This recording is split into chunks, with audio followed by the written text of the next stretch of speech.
आज के दिन में ऐप बिल्ड करना स्विगी में फूड ऑर्डर करने जैसा हो गया है। आप सिर्फ डिस्क्राइब करो कि आपको क्या चाहिए और वो ऑटोमेटिक बन जाएगा एआई की मदद से। टूल्स जैसे कि क्लॉड, कर्सर, कोपायलट, कोडेक्स, इन सब टूल्स ने ऐप बिल्ड करने का प्रोसेस मोर और लेस ऑटोमेट कर लिया है। तो ऐप बिल्ड करने का जो सबसे बड़ा बैरियर था कोडिंग, वो अब नहीं रहा। आज कोई भी एक आइडिया से लेके एक वर्किंग प्रोटोटाइप या मिनिमम वायबल प्रोडक्ट या MVP तक का सफर जो है वो कुछ घंटों में तय कर सकता है, जहां पे पहले महीने लग जाते थे। तो अब जो बैरियर है वो ऐप बिल्ड करने में नहीं, लेकिन थोड़ा उसके आगे बढ़ चुका है। मतलब कि आप अपना अगर ऐप बनाते हो तो आप लोगों तक उसे पहुंचाओगे कैसे, क्योंकि लोग आज एआई की मदद से रोज लाखों एप्स बना रहे हैं। तो सोचने वाली बात यह है कि अगर सब लोग अपने एप्स बनाने शुरू कर देंगे तो ये एप्स यूज कौन करेगा। तो इस वीडियो में हम आज बात करेंगे कि कैसे ऐप का मार्केट एक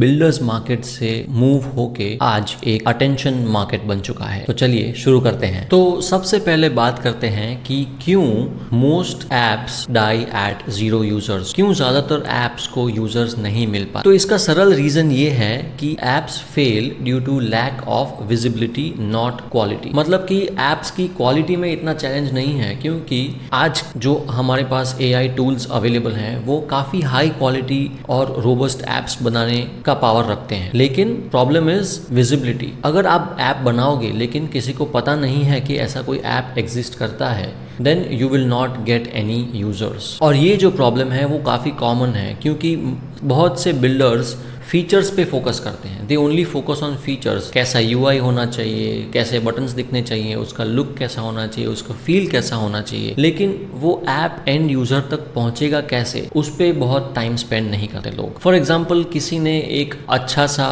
फिटनेस ऐप बना लिया और उसे लेट्स से प्ले स्टोर या iOS स्टोर पे लाइव कर दिया, एंड देन वो वेट करते हैं कि अब उनको यूजर्स आएंगे। इसका एक फनी एनालॉजी ये है कि आपने अपनी दुकान खोल ली है एक ऐसी गली में जहां पे कोई आता जाता नहीं है। तो आपकी दुकान तो सही है, लेकिन आपकी लोकेशन गलत है। इसीलिए ये माइंडसेट कि build it and they will come no longer works. आज के इस सुपर फास्ट और एआई ड्रिवन वर्ल्ड में आप ये एक्सपेक्ट नहीं कर सकते कि आप कुछ बनाओगे और लोग ऑटोमेटिकली उसको डिस्कवर करेंगे और यूज करेंगे। आपको अपनी दुकान कस्टमर तक लेके जानी है, और इसी कॉन्सेप्ट को बोलते हैं डिस्ट्रीब्यूशन। चलिए डिस्ट्रीब्यूशन के बारे में बात करते हैं। Distribution is the new bottleneck in the app market, क्योंकि coding is no longer scarce. Coding अब अबंडेंटली अवेलेबल है। पहले क्या सीन था कि अच्छे कोडर्स की डिमांड बहुत थी लेकिन सप्लाई कम था। लेकिन आज एआई की मदद से कोई भी एक ऐप को कोड कर सकता है। तो अब स्कैरसिटी किस चीज की है? स्कैरसिटी कोडिंग की नहीं है, स्कैरसिटी अटेंशन की है। और बहुत सारे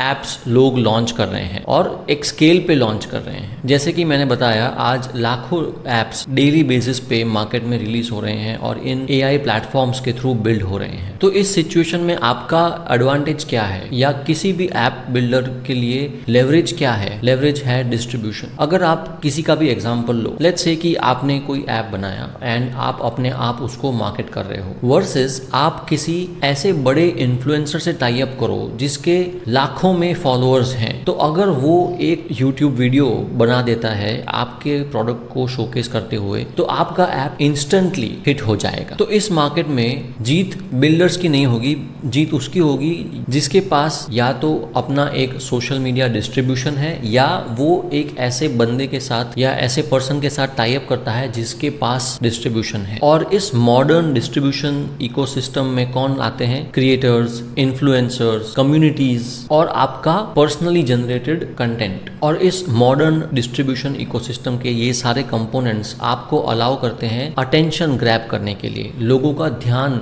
आपकी तरफ अट्रैक्ट करने के लिए। क्योंकि अगर आप अटेंशन को कंट्रोल नहीं कर सकते तो आप अपने ऐप का या अपने बिजनेस का आउटकम नहीं कंट्रोल कर सकते। तो इस अटेंशन मार्केट में एक अच्छा डिस्ट्रीब्यूशन कैसा दिखता है, चलिए उसके बारे में बात करें। अच्छे डिस्ट्रीब्यूशन को समझने के लिए चलिए देखते हैं कि स्मार्ट बिल्डर्स या आज के के ज़माने में जो सक्सेसफुल बिल्डर्स हैं वो डिस्ट्रीब्यूशन के लिए क्या कर रहे हैं या वो क्या चीज़ अलग कर रहे हैं। सबसे पहला चीज़ जो वो अलग कर रहे हैं वो है कि start with audience before product, before even designing the product. Smart builders क्या करते हैं, वो अपने टारगेट ऑडियंस को डिफाइन करते हैं, उनको रीच आउट करते हैं via different mediums like different social media channels, जैसे कि इंस्टाग्राम हो गया, यूट्यूब हो गया, कोई कम्युनिटीज हो गई, या आजकल बहुत सारे डिस्कॉर्ड ग्रुप्स हैं, टेलीग्राम ग्रुप्स हैं, व्हाट्सएप ग्रुप्स हैं। वहां पे वो इंटरेस्ट गॉज करने का कोशिश करते हैं कि वो जो ऐप आइडिया पे काम करना चाहते हैं उसके अराउंड जो प्रॉब्लम्स है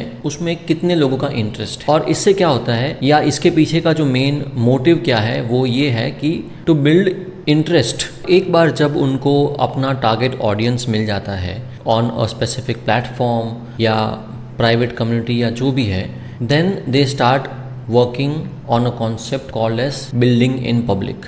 बिल्डिंग इन पब्लिक का सिंपल एक्सप्लेनेशन ये है कि आप जिस भी आइडिया पे काम कर रहे हो, जो भी प्रॉब्लम सॉल्व करने का कोशिश कर रहे हो, उसमें आपका जर्नी जो है, आपके लर्निंग्स, आपके सक्सेसेस, आपके फेलियर्स, या आप जो भी एक्सपेरिमेंट्स रन कर रहे हो या आपके जो भी थॉट्स हैं वो आप पब्लिकली सोशल मीडिया प्लेटफॉर्म्स पे शेयर करते हो। और इस सब से क्या होता है कि आपका जो टारगेट ऑडियंस है उसमें एक क्यूरियोसिटी जनरेट होती है, एक इंटरेस्ट डेवलप होता है। जब आप एक रिलेटेबल प्रॉब्लम पे काम कर रहे हो और उसके बारे में बात कर रहे हो ऑनलाइन इन पब्लिक, तो लोग आपको फॉलो करेंगे एंड ये जो आपका ऑडियंस बिल्ड हो रहा है उसी ऑडियंस पूल में से आपके ऐप का सबसे पहला सेट ऑफ यूजर्स निकल के आएगा। तो this is how smart builders are working today. Simple learning ये है कि पहले ऑडियंस बनाओ फिर ऐप बनाओ, और उस ऑडियंस को बिल्ड करने के लिए जैसे मैंने बताया आप सोशल मीडिया प्लेटफॉर्म्स जैसे कि यूट्यूब, इंस्टाग्राम या जितने भी डिफरेंट प्लेटफॉर्म्स है कम्युनिटीज के रिलेटेड, आप उस पे जाके अपने थॉट्स और आइडियाज और अपना प्रोग्रेस शेयर कर सकते हो। यहाँ पर एक कॉमन मिसकंसेप्शन भी होता है कि सोशल मीडिया पे ऑडियंस बिल्ड करना मतलब कि आपको एड्स भी रन करने पड़ेंगे, लेकिन ये जरूरी नहीं है। Of course after a certain point आपको एड्स में भी इन्वेस्ट करना पड़ेगा पैसा, लेकिन शुरुआत में ऑडियंस बिल्ड करने के लिए आपको सिर्फ चाहिए अटेंशन, ट्रस्ट और कंसिस्टेंसी। इसको एक स्टेप और आगे लेके जाए तो जब आपका एक ऑडियंस या फॉलोइंग बढ़ता है सोशल मीडिया प्लेटफॉर्म्स पे, तो ये जरूरी नहीं है कि आप अपने ऐप पे काम करना शुरू कर दो। आप इन प्लेटफॉर्म्स की मदद से आप एक सिंपल टूल या फ्री एक्सटेंशन भी बना सकते हो जो एक प्रॉब्लम सॉल्व करता है। और जब आपको इस एक्सटेंशन या छोटे से कोई टूल पे ट्रैक्शन मिलना स्टार्ट हो जाए, आपको कुछ डेटा मिले and you are able to talk to end users about it, उसके बेसिस पे आप अपने ऐप पे और अच्छे से काम करना स्टार्ट कर सकते हो। ऐसा करने से आप लो इन्वेस्टमेंट और लो कमिटमेंट में भी अपना ऑडियंस बिल्ड करना स्टार्ट कर सकते हो, और स्मार्ट बिल्डर्स आज के ज़माने में यही कर रहे हैं। और इसके पीछे का हार्श रियलिटी ये है कि एप्स जो हैं वो एआई की मदद से कोई भी कभी भी कॉपी कर सकता है। आज आप किसी भी ऐप का स्क्रीनशॉट लेके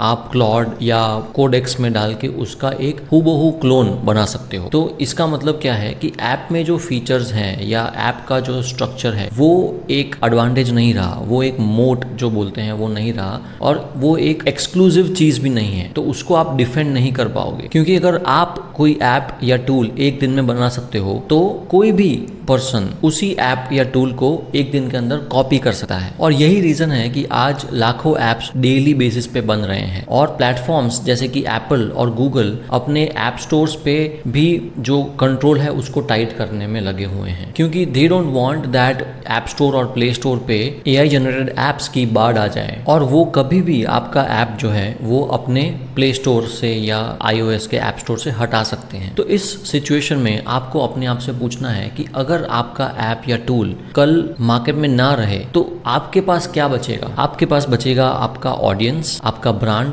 और आपने जो ट्रस्ट या गुडविल बनाया है मार्केट में, और यही है आपका कंपेटिटिव एडवांटेज। क्योंकि ऐप के फीचर्स या ऐप का लुक या ऐप का डिजाइन तो कोई भी कॉपी कर सकता है, लेकिन आपका ऑडियंस और आपने जो रिलेशन बिल्ड किया है अपने फॉलोअर्स के साथ वो कोई कॉपी नहीं कर सकता। So what should you do starting today? आपको जो हार्ड पार्ट है उस पर ज़्यादा फोकस करना है, जो है डिस्ट्रीब्यूशन। और distribution as a core skill आपका जो है उसको डेवलप करना है। आपको अपना प्रोडक्ट या ऐप लॉन्च करने के पहले आपको कंटेंट क्रिएशन पे ध्यान देना है, आपके आइडियाज़ को खुद ओपनली पब्लिक में शेयर करना है, आपके लर्निंग्स, आपके एक्सपेरिमेंट्स, उसके रिजल्ट्स, आपके प्रोग्रेसेस, आपके फेलियर्स, सब कुछ। और उससे आपका एक रिलेशन बनेगा आपके ऑडियंस से या आपके फॉलोअर्स से। फिर आप उनसे बात कर सकते हो कि आप किस आइडिया पे काम कर रहे हो, और वो आपको मदद करेगा कि आपका जो प्रॉब्लम स्टेटमेंट है और आपका जो आइडिया है उसका मार्केट में एक्चुअल में डिमांड है या नहीं। In short it will help you validate your idea. At the end of the day आपको अपने आप से पूछना है कि are you spending more time on visibility या are you spending more time on building. अगर आप ज़्यादातर टाइम कुछ नई चीज़ बिल्ड करने में लगा रहे हो, then you may be wrong, because you need to spend more time on visibility, on getting the distribution right, so that जब आपका कोई प्रोडक्ट या सर्विस रेडी हो तो आपके पास एक कस्टमर बेस हो जिसको आप ये प्रोडक्ट या सर्विस बेच पाओ। तो अगर आप वाइब कोडिंग के जरिए कोई ऐप या प्रोडक्ट या सर्विस बनाना चाहते हो और उसको वाइब मार्केटिंग के जरिए मोनेटाइज करना चाहते हो, तो I invite you to join my private WhatsApp community, जिसका लिंक आपको इस वीडियो के नीचे डिस्क्रिप्शन में मिल जाएगा। और इस कम्युनिटी में आपको मिलेंगे डेली बेसिस पे नए टूल्स, रिसोर्सेज और लाइव सेशंस के एक्सक्लूसिव इनवाइट्स। और वीडियो के नीचे कमेंट्स में आपके थॉट्स भी शेयर कीजिए डिस्ट्रीब्यूशन, वाइब कोडिंग और वाइब मार्केटिंग के बारे में। I look forward to reading all your comments and मैं आपको मिलूंगा अगले वीडियो में।